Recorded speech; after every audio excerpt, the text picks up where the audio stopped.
Hi, Pottery One. We are back today to work on creating texture for our pinch pots. So I have my two pinch pots right here. One that's got its organic design and one that is just kind of an oval shape on there.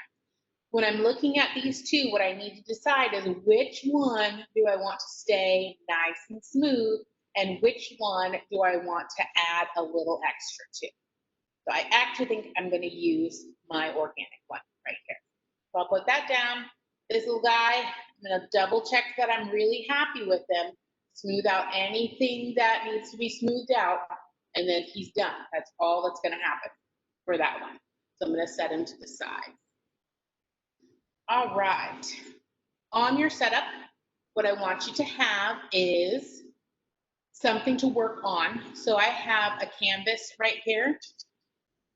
You don't want to work directly on your table because there's a likelihood that your clay is going to get stuck to the table.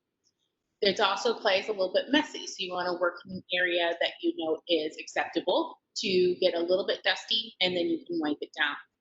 Typically, working in your kitchen on the level of the projects that we have is just fine. So you don't have to worry about that, but wash your hands really well. Wash your spot down before you eat in that area.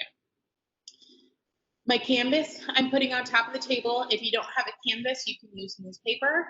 Otherwise, an old t-shirt would work really well, just because it will keep your surface nice.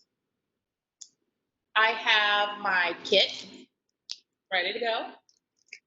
I've got a bowl with a little bit of water in it, so you're going to want a bowl with some water. And then I've got my slip. So I put my slip on a little piece of paper towel right here. You can keep yours in your bin, but if you look at it, it's like the thickness of a nice frosting right there, super thick frosting. So if yours is a little too dry, you can add some water to it. If it's a little too thin, just give it a shot.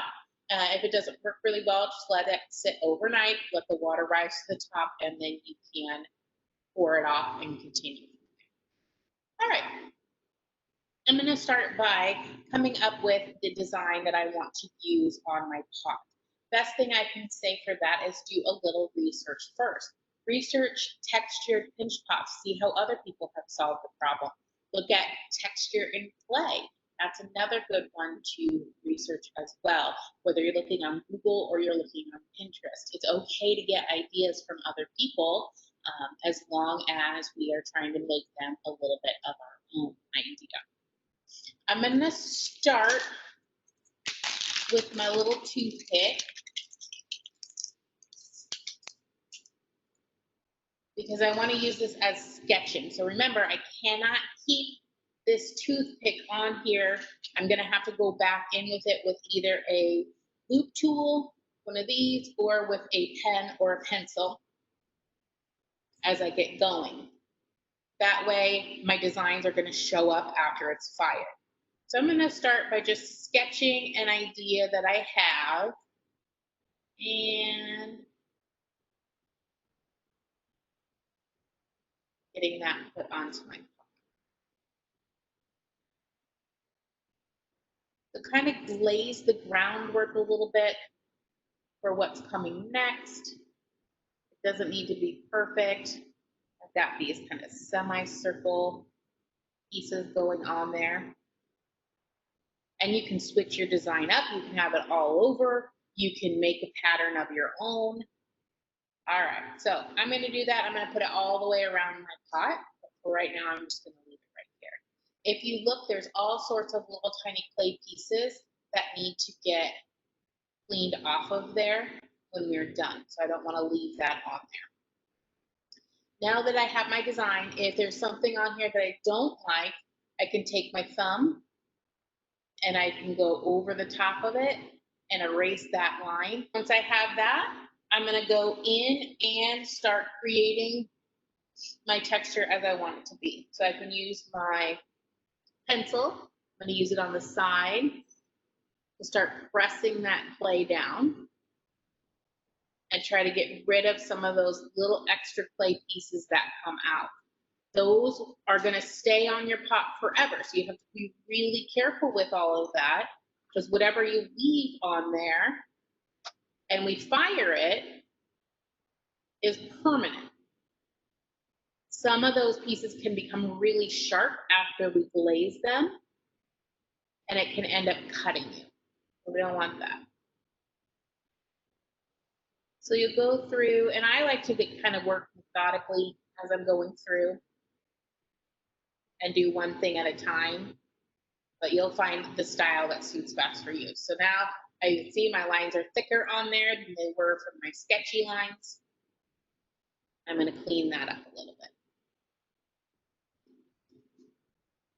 Next, I'm going to start to change the line thickness. So I have all of them are the exact same right now. I'm going to go through and I'm going to start to knock off the edges of this line here, just at the top, so it kind of slopes. And then I can take my thumb and I can smooth that down. And now I have this kind of step down instead of that hard line.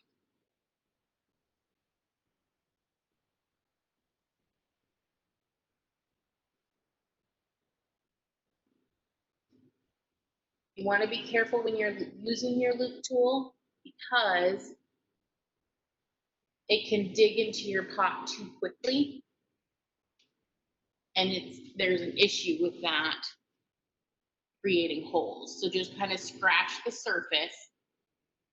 Don't worry about digging in there. You can always take more away. It's difficult to add it back. You can do any kind of pattern you want as long as you are avoiding doing stars, hearts, smiley faces, things like that. Next, I'm going to take my paintbrush, dipped it in water, and I'm just going to smooth over those lines that I made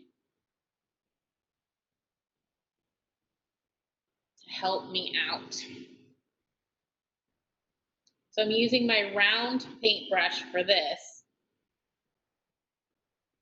because I like the smaller edge to it. A little bit more water. I take the extra water off here.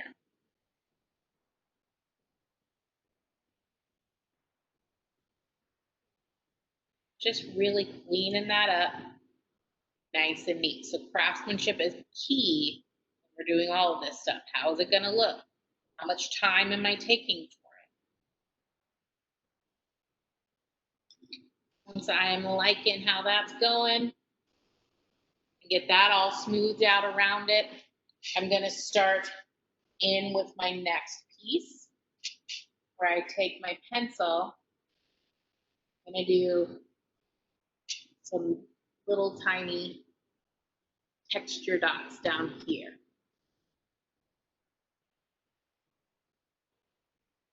So you really can't go wrong when you're creating your texture. But if you're not sure, remember, try it out. Try it on the bottom of your piece first. You don't always have to go directly onto the side. I can play with things down here. I can start to fill those in. I'm kind of going at an angle a little bit. You can go straight down if you're doing something like this. It's just pushing my clay down to create that texture. And I'm not doing it in all areas either. You can kind of pick and choose for your texture. It's a repeated texture and design, but I don't have to fill absolutely everything in. I can kind of let it curve itself. This one right here, I look at this and it has this right angle to it. I don't want that because it's against what I've been doing.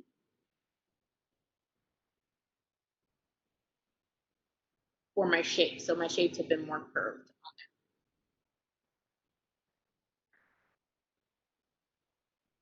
on And then I think I might fill it in with some lines because it reminds me a little bit of a flower almost. Get some lines in here, and I'm using that side of the pencil again to get those lines in. So these ones aren't going as deep, so it's giving me a little bit lighter of a texture. Again, I don't want to use that toothpick or the paper clip for this because that would be way too light. And by the time my clay shrinks 10 to 15%, I'm not seeing that anymore.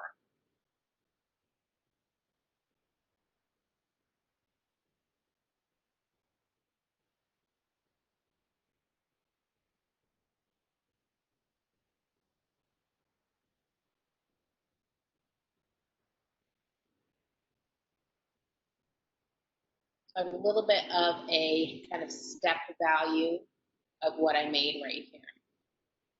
If I look at this one here and here, maybe I want to put something over the top of it right there eventually, but we'll kind of just keep going for right now. So you get to pick whatever texture you want it to be on there. You can do something completely different as well if you want a little bit more of a geometric shape. You can go through, you can kind of make a stripe line. You can have two varying textures. You can focus on making it a nice contrast in between. So you can do something in between these lines. You can leave this smooth and add a texture here and here. There's all different kinds of things that you can do for your pot to make it interesting for you. So you can get funky designs on there, all kinds of different things. Try looking for stamps around your house as well. You may end up using the backs of different things. So kind of makes me think of little flowers and things like that there. Buttons make really good stamps. You can use tin foil if you ball that up really well, wire. You can use string as a texture on it too. So there's lots of different things that you can do to kind of stamp in. So you don't always have to carve it in or draw it on. You can push designs in it as well. Next, we're going to learn how to add a foot to your pot. When you're adding your foot to your pot, you're going to want to grab your fresh clay again. So you should have some left over. I don't need a whole heck of a lot. So I'm just going to grab a little bit of clay and I'm going to work with it right away. You have a couple options for feet. You can do something where you take your clay and I can break it into 3 or 4 different pieces here. And I can form them into just a nice little round sphere.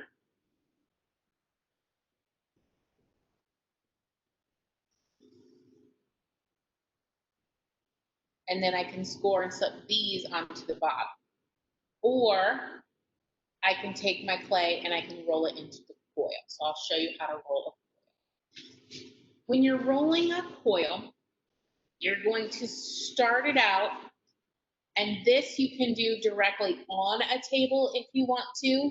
It should not stick, but we're going to start it just like we would have started when we were making a snake with Play-Doh. So I'll kind of squish it in my hands a little bit, and then I'm going to start by rubbing it back and forth in my hands. Like that. Then I'm going to put it on the table, and I'm going to take my fingertips and push it all the way forward and then back. Forward and back. The amount of pressure you use matters. So if I'm just barely pushing down, I'm not going to get anywhere. A little bit of pressure, and the pressure backs off as it gets longer and smoother. So in order to get this onto our pot, I am going to I end up using my knife with this serrated edge to it. It's going to make a really nice serrated rib for us. or I might end up using the paper clip or toothpick here.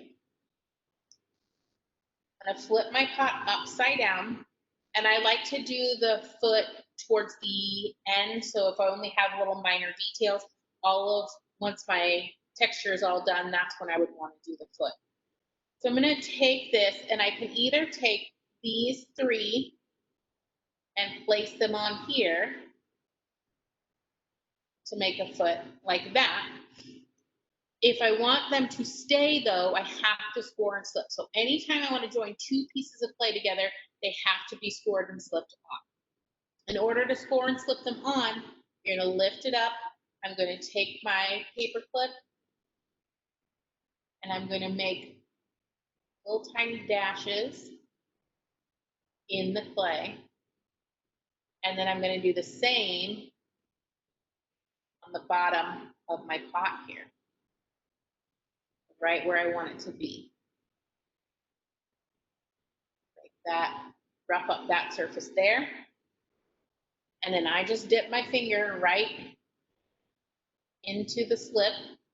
I put a little dot on the clay and a little dot on this clay. So I've scored both sides, I've slipped both sides, and now this goes on right here. Kind of squish it together and it'll stay. But if you see here, all this slip came out, and I don't want to leave it like that. So I'm going to take my round paintbrush again, a little bit of water, and I'm going to clean that seam up so I have no score marks and no extra slip hanging out. I continue to do that with these other two as well, and then I could flip it over and you just press down just a little bit to get a nice stable base to it. In order to do the coil though, I'm going to take these ones off. I'm going to take my coil, and I want to go a little quicker with this one, so I'm going to take my knife and I'm just going to kind of go along the edge with the knife there, scuff that up, and then go in the opposite direction, crossing that over. So I have that all stuffed up right there. Then I'm going to take my circle here, and this should go around perfectly. And I'm going to make a ring on the bottom of my pot. So I'm scoring the bottom of the pot all the way around in one direction, and then I want to cross it over because we want those clay particles to join up on both pieces.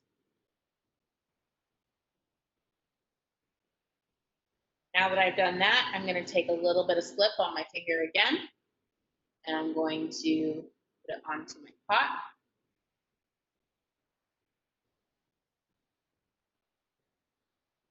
Don't want a tiny bit, but I don't want to go overboard either. And I am going to put it onto my coil as well. So now I have slip on the coil and on the bottom of my pot. It goes on. I'm going to press gently in. What you're going to notice is that I'm going to have some extra coil. And I cross that extra coil over on the top. I want to make this as seamless of a transition as possible. So when I have that, I'm going to have it over the top here. I'm going to take my knife at an angle. So it's not straight up and down. I'm at an angle right here. And I'm going to press it down into my clay and through. Now I can take the top piece off. I can take this bottom piece off. And the two ends will match up nicely right there. And I just smooth it with my finger, and it will end up looking like it was just one piece of clay to start with. I'm done. But we all know we got to clean this up now, okay? So I'm going to press this down just a little bit, make sure we're nice and secure. Take my paintbrush,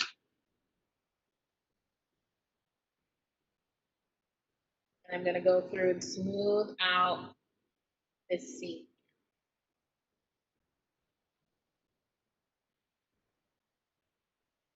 I want to do the inside and the outside. Nice and neat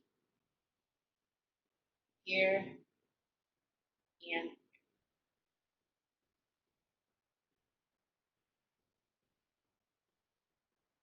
in and out, no extras. If I wanted to smooth this together, I could just press my finger down all the way around and make it look as if it's all one piece.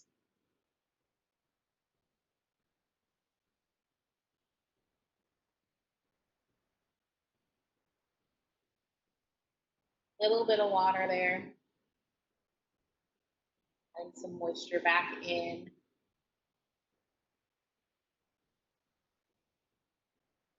Have my ring on the bottom. I'm going to take it and I'm going to set it onto my table.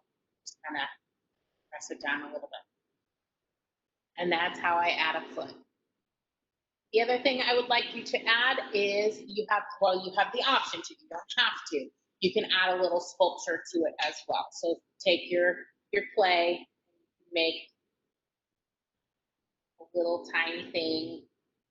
Don't want my sculptures to be thicker than 1 inch. And I don't want them to have too many details either if they're smaller. If they have a lot of little extra things that hang off, it's going to end up getting broken. So you just got to be very careful with what you do with your little sculptures. So I would set this guy up. So it's like a little duck right now. And I can score and slip him on anywhere that I would want to on there. And then after I had him scored and slipped on, that's when I, depending on where it is, that's when I would do some more little detail work because I'm not handling it anymore. You can put little details on the sides of your pot there too if you wanted to. You can score and slip things onto there. All right, I'm going to leave you with this right now. When you are finished, you want to make sure that you put them back into the bag again. When I get my example finished, I will show you the end product.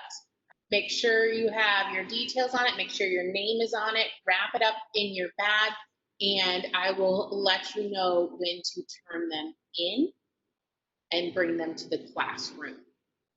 All right, have a good one. Look up some stuff, have fun creating, experiment. This is all about experimenting. All right, bye.